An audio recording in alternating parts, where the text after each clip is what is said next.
你唔夠18歲嘅喎，你有冇監護人同你簽約㗎？我嘅人生自己話事。講乜嘢啊？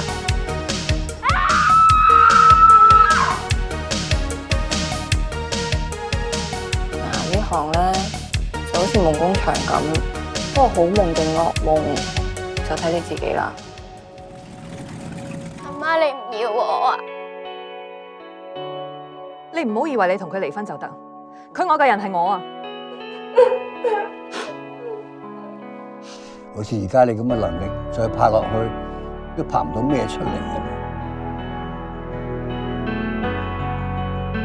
呢部戲我好想你哋睇，你睇完之後就會明白我係幾咁用心去演戲。你之前喺條件裏開心啲，定而家開心啲啊？你冇同我講佢除晒衫㗎喎。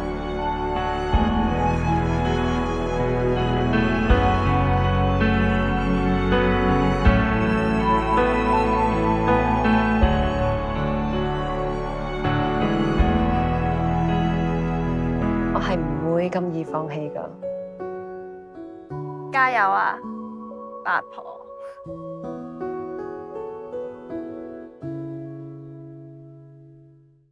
So my question then is, what was it like being in this film directed by a woman? And for example, did you feel a lot more comfortable? I know it's great that you're not actually naked in the film, and I'm happy about that. So I wondered if you could talk a little bit about what it was like playing an actress who worked in Category 3 semi-erotic films, being directed by a woman. 咁可能咧就我睇咗好多80年代嘅戲，但係咧我大部分都係睇徐克啊、許鞍華啊嗰啲，我就自己冇乜點去睇三級片，80年代三級片，可能我覺得係有少少尷尬咁樣。咁但係呢出戲咧係由一個女導演導演嘅。咁你覺得係咪做呢出戲你會覺得係舒服啲咧？如果係個女導演嘅時候？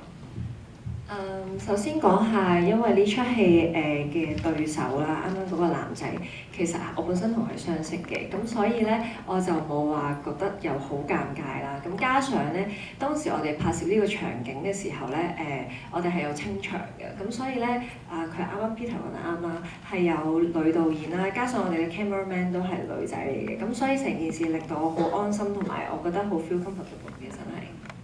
So in this movie, among those scenes, because I already know the opponent actor before, so I feel more comfortable with that, and also the director and also the cameraman is not a cameraman, it's a camera woman, so I feel even more comfortable. So in this movie, I'm very okay with that.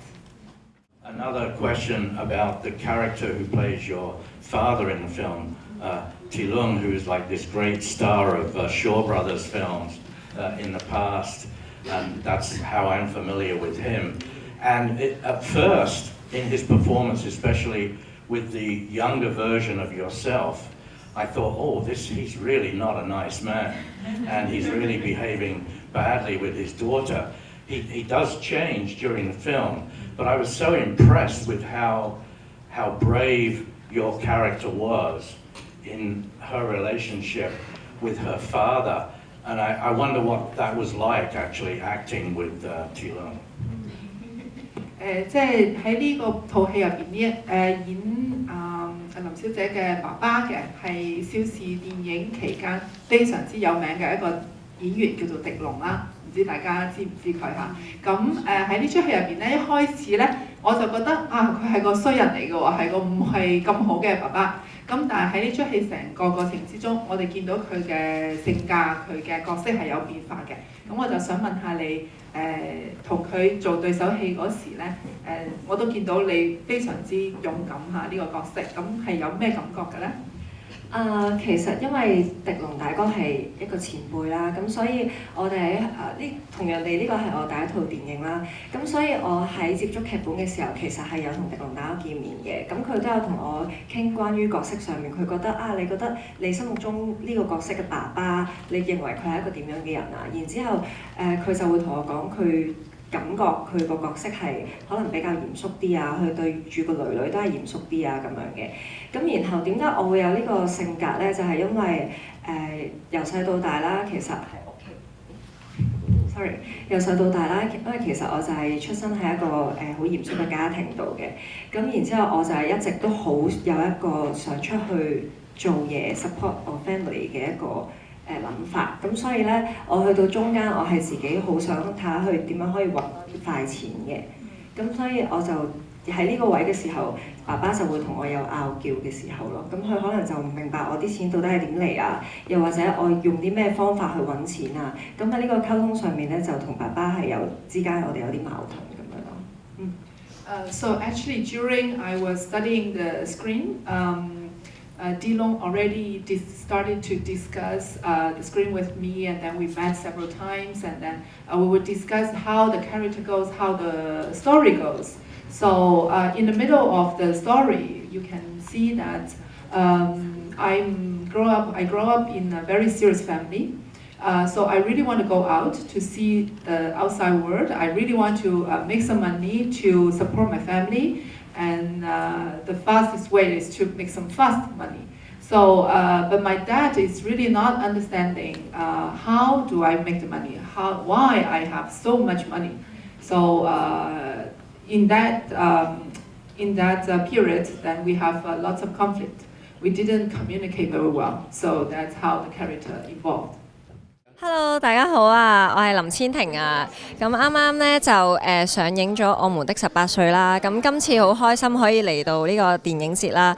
因為今次係我第一次嚟電影節去promote 我第一套電影嘅。咁今次係我第一次嚟加拿大 Montreal 啦。咁我嘅感覺係非常之好嘅，亦都好開心可以同咁多觀眾見面。咁希望可以快啲見到大家啦。多謝。呢套電影咧需要幾耐時間籌備咧？籌備就大概係我諗都有半年時間籌備㗎。好，非常成功，恭喜你！歡迎你哋嚟滿地可喺加拿大，多謝，多謝。下次再見。下次再見。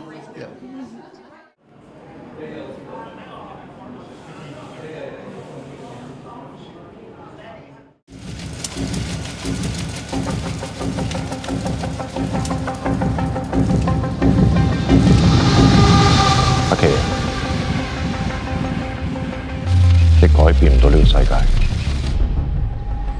，20年啦，我做咗好多專題，好多都好有迴響，但係呢個世界有變過咩？你係咪得個知情㗎，處長？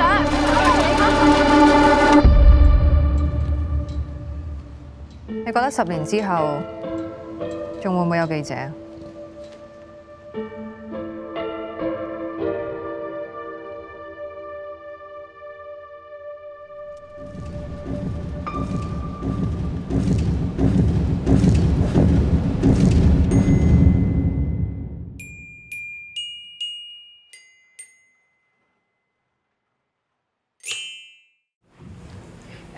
我見到呢出戲入邊咧，你同好多嘅演員咧，佢哋嘅之間嘅互動啊，尤其係嗰個主角姜大衛先生咧，有非常之好嘅呢個化學反應嚇，你可唔可以傾下呢一方面嘅嘢咧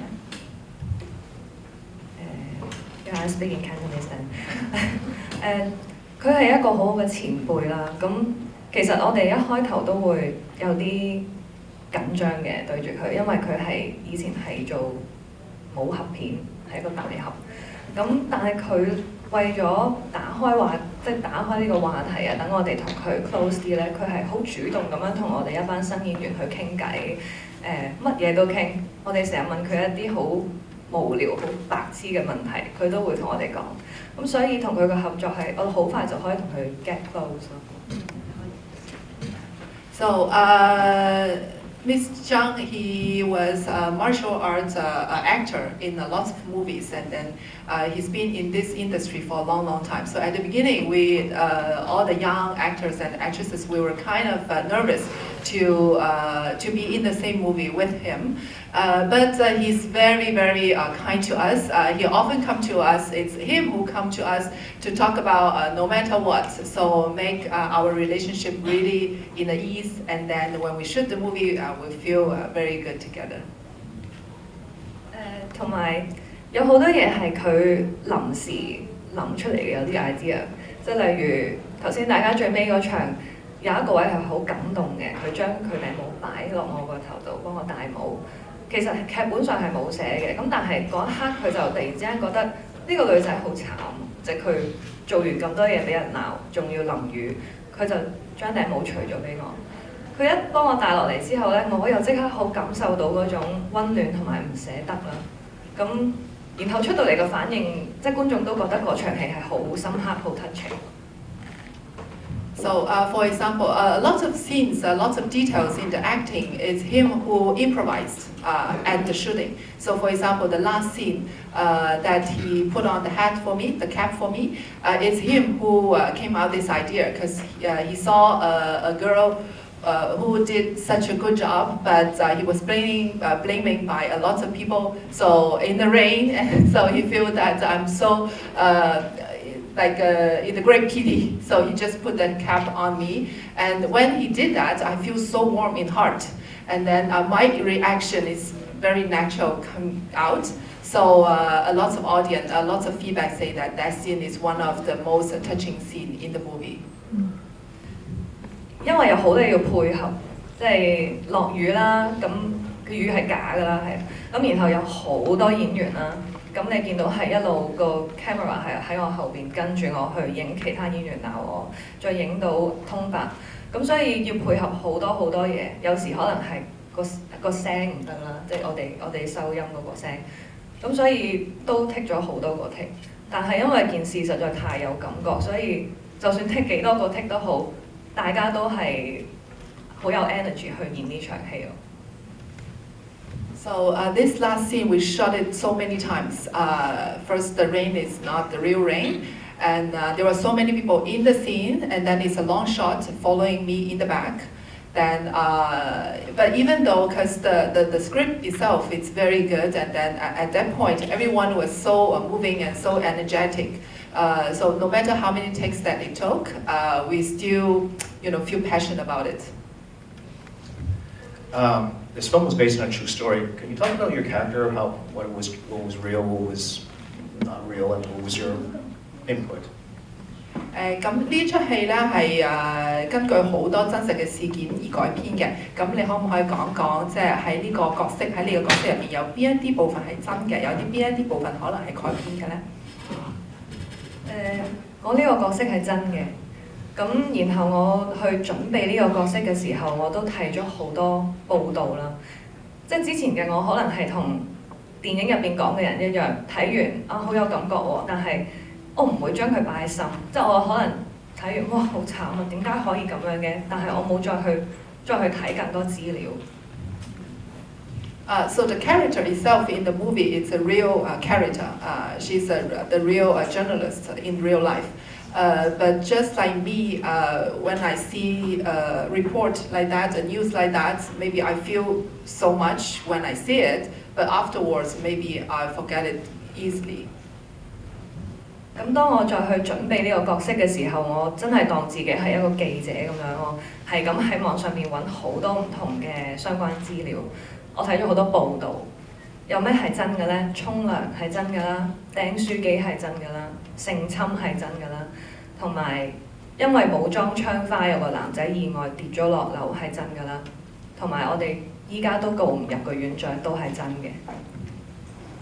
But when I was preparing, shooting the scene, preparing the character myself, I did a lot of research, just like the journalist. I read a lot of reports about the home care.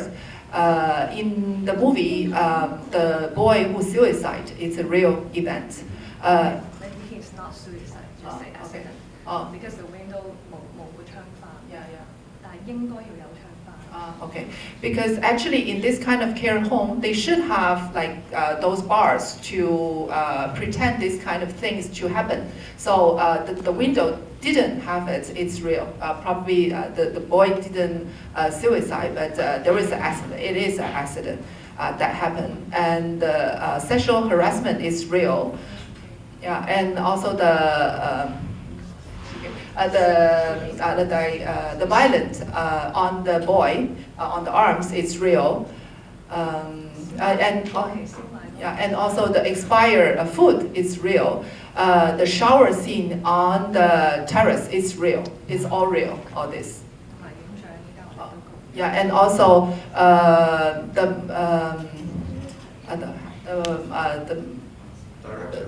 director, the director of the home care, he's still out of law. That's real as well.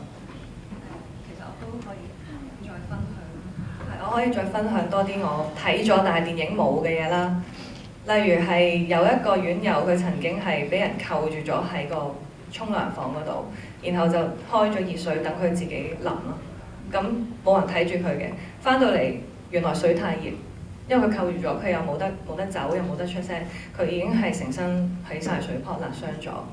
咁另外有一單都係有好多單，其實佢哋係唔可以食固體食物，淨係可以食流質食物，但係因為疏忽照顧啦，有幾個都係近死嘅。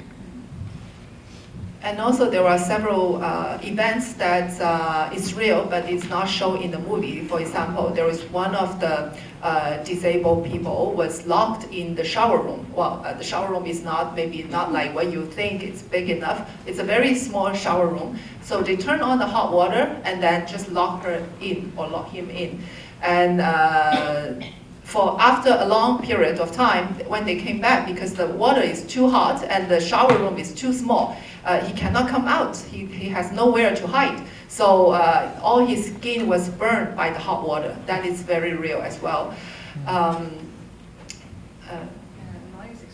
Yeah, and also some of the disabled people, because of their physical condition, they cannot have solid food. But because of the careless care, they were fed by solid food. So a lot of them were died because of that. The lady is asking Jennifer, during shooting the movie or before, did she ever really visit some of the care home?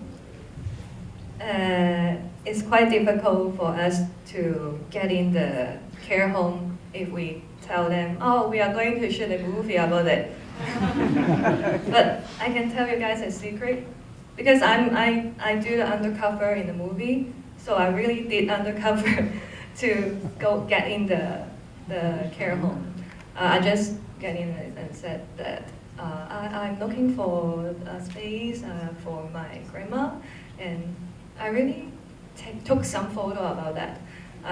I remember that one of the care home is the environment is so bad, and the owner or director is around 70 years old, and she said she can take care of my grandma and she can help my grandma to take shower. And there are around I guess 30 residents, but only 2 nurses I can see there. And another home care is already on the newspaper before. Then I go up there, wow, the environment is so nice, and they already changed, but they're very alert. When I touch my phone, the director asked me, do you want to take a picture?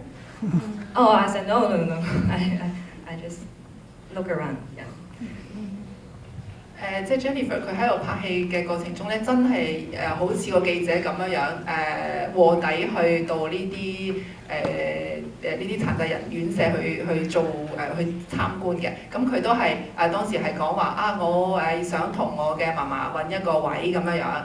咁咧佢入咗去之後，佢又真係有影過一啲相喎。咁嗰啲環境係真係幾差㗎。咁另外一個院舍咧，佢去參觀過咧，係以前有上過報紙嘅。咁但係而家當佢上到去呢間嗰時，嗰個環境其實唔似報紙度講咁樣，係好咗好多啊！但係咧嗰個院長佢非常之警覺，當佢一碰到佢嘅手機嗰時，佢就話：你做乜嘢？你係想影相啊？咁樣。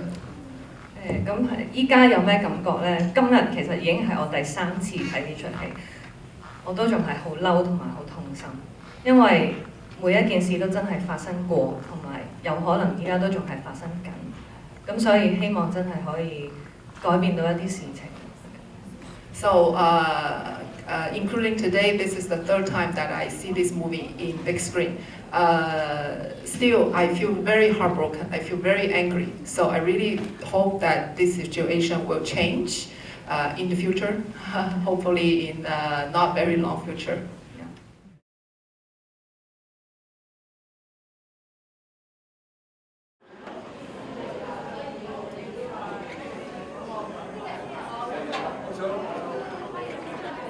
We have, I'd like to introduce you to the Canadian premiere of Deliverance.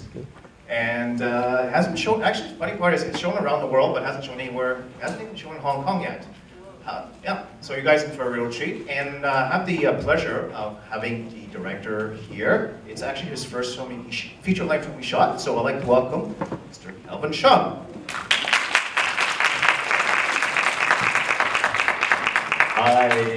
Well, I'm super nervous somehow. I haven't seen this film myself since April, I believe. So this film was shot around 2 years ago, and it was my first feature debut back in Hong Kong. And there's some part of it that does come from the memory of my family that was delivered into the film as well. And I hope everyone would enjoy it. And yeah, we'll chat soon later in the Q&A. Thank you.